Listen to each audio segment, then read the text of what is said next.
Hello and welcome to another video on the Grimwood Watch Modern channel. In this video you join me with an array of Seiko monsters in front of us in one form or the other. And the reason why I've got these in front of us is because I think it demonstrates very well what I personally think Seiko should have done with the old SKX and also the new Seiko I range. However, before I get onto that, I'm going to do a quick wristwatch check, and today I am wearing my very garish build. This is my CT701 build, obviously Crystal Times case there.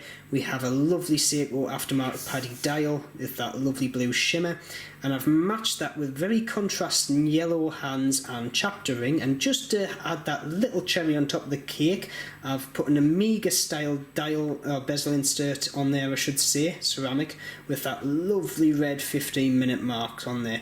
And for obvious reasons I call this my primary build because it involves all the primary colours. Very garish, very in your face, but it's different, and that's why I built it. I actually adore this watch and I've been wearing it for the last couple of days now, and how many comments I get on it is quite shocking. For right reasons and wrong reasons, but you know, just because I'm a modder, I'm also partially psychopathic. I do builds like that. It's my watch, I can do what I want. Anyway, back to the topic in question. Now, the monster range, I think, very well, it represents what I think Seiko should have done with the SKX range and also the new Seiko I range. And I think they've already done it with the monster range just a few years back.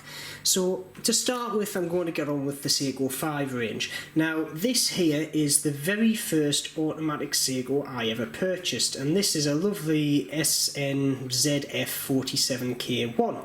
This is a Seiko 5, and it's also lovingly known as the baby monster, and the reason why is because it takes a lot of design cues from the original Seiko monster range, such as the chunky bezel, the hands, and basically the dial is very, very similar. However, it's its own watch on its own, and that's why I bought it, because I thought, well, if I buy this now, it's cheaper because it's part of the Seiko 5 range. However, if I do get a Seiko monster in the future, I'll still wear this watch as a watch on its own. It's not something that looks identical to the Seiko monster, just a few functions less. It's its very own watch, and that's what I liked about it.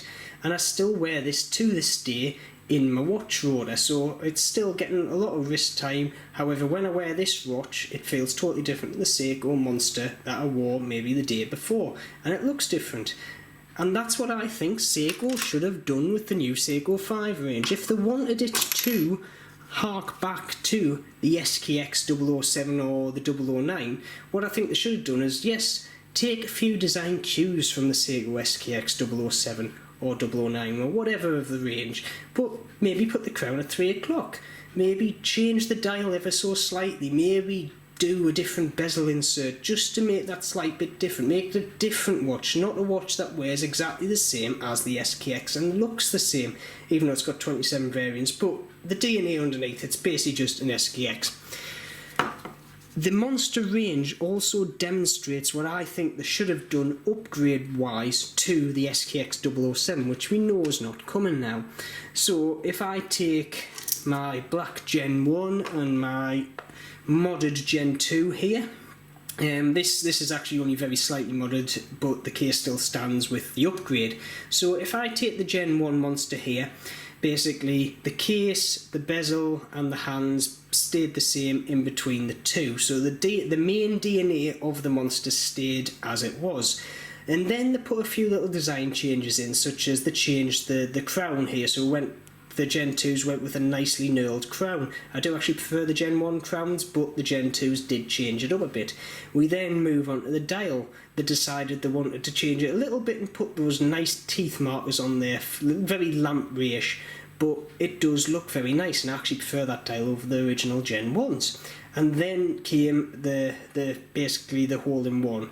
They give us a 4R36 movement in there, so we got winding and we got hacking, which obviously the originals don't do. It's just shake and go. And the great thing was they did all these upgrades, but the price of the watch didn't really go too much above what the Gen 1s originally were. This here originally was a SRP 315, so it had a black bezel and a silver case, or a stainless case I should say, and you could pick these up brand new at some point for £180. and that was an absolute steal for a Divers 200 watch that was which is a monster. And that's what I think Seiko yet again should have done with the SKX range. They should have took the SKX, they should have put a 4R36 movement in, which everybody's been screaming about for years. They should have then maybe done a few little design tweaks, changed how the crown looked, changed a few little things on the dial, maybe the bezel, and put it back out as a upgraded SKX 007. And to be honest, a lot of people did have that on the cards of what was going to happen.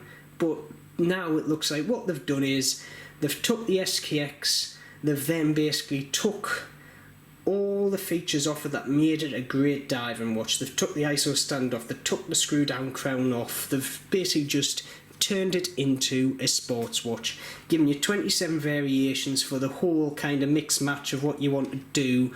But as a person that does collect watches and has quite a few of them, on a daily basis I wouldn't want 27 variations of the new Seiko 5 in my collection, because it would be like wearing the same watch. It would feel like I was wearing the same watch day in, day out, with maybe a few strap changes and so on and so forth. However, with the Monster and the Seiko, as in the Baby Monster, if I wore those two on different days, that watch here feels a hell of a lot different than this watch here. And that's what I like, it's a different watch. So that's one of the reasons I don't want to go out and buy a Seiko 5, because I feel like I'm just buying an overhyped 007 that's basically been downgraded. Yes, it does have the 4R36 movement in, which is the only up I see which has happened, but I think the variations are just a gimmick going off the back of the modern community, and I think they're just putting the whole range of Seikos up one notch. So the new Seiko 5s are basically the price that the mid-range divers were, and now what the mid-range divers are now are basically the higher up prices that we used to pay for the higher end Seikos, and everything's just been upped one notch. And the lower end Seiko 5s, such as let's take the SNK 809s, I'll put a quick picture up, those lovely little military style automatics that they used to do.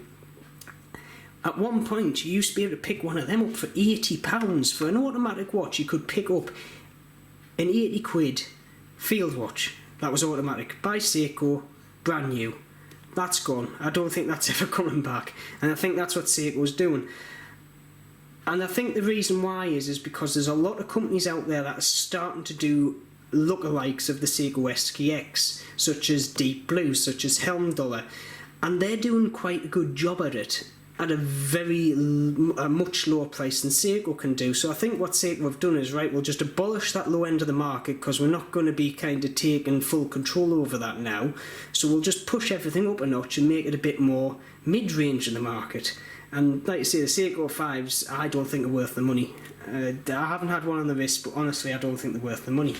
Now, just to win an argument, which is the watch in this box here, I was talking to a good person that I talked to on my Facebook Watch Modern page about this whole fiasco, and what they said was, right, I know the SKX has been discontinued and basically they wanted to keep the DNA running in the 5 range, and the reason why they've downgraded it is because they don't do Seiko 5 like style divers, so they don't do Seiko marked up Seiko 5s as ISO standard diving watches. Just to prove, I wish I put some money on this, but just to prove you wrong, mate. This here, if we just bring it up the camera here, is a Franken Monster. It's lovingly known as a Franken Monster. The actual code for it is a SKZ255K1.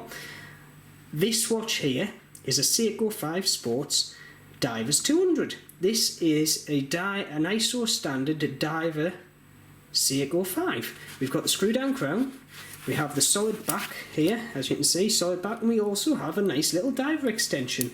And we have a nicely finished off bracelet there. As we can see, we've got a lovely bumpy texture on it, and it's a great watch. And I just got this as a spur of the moment thing at £200. You can't; these are quite rare now, you can't really pick them up too easily, but it just shows Seiko did do Seiko 5 dive watches, so that is not an argument. You can't say just because they've put it in the Seiko 5 range it can't be a dive watch, because they've done it before and that's proof.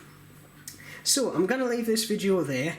Please put in the comments what you think. I'm going to leave the whole Seiko 5 scenario there, I think, because I think it is getting a bit drawn out now, and people will make their minds up once they get the watches and so on and so forth.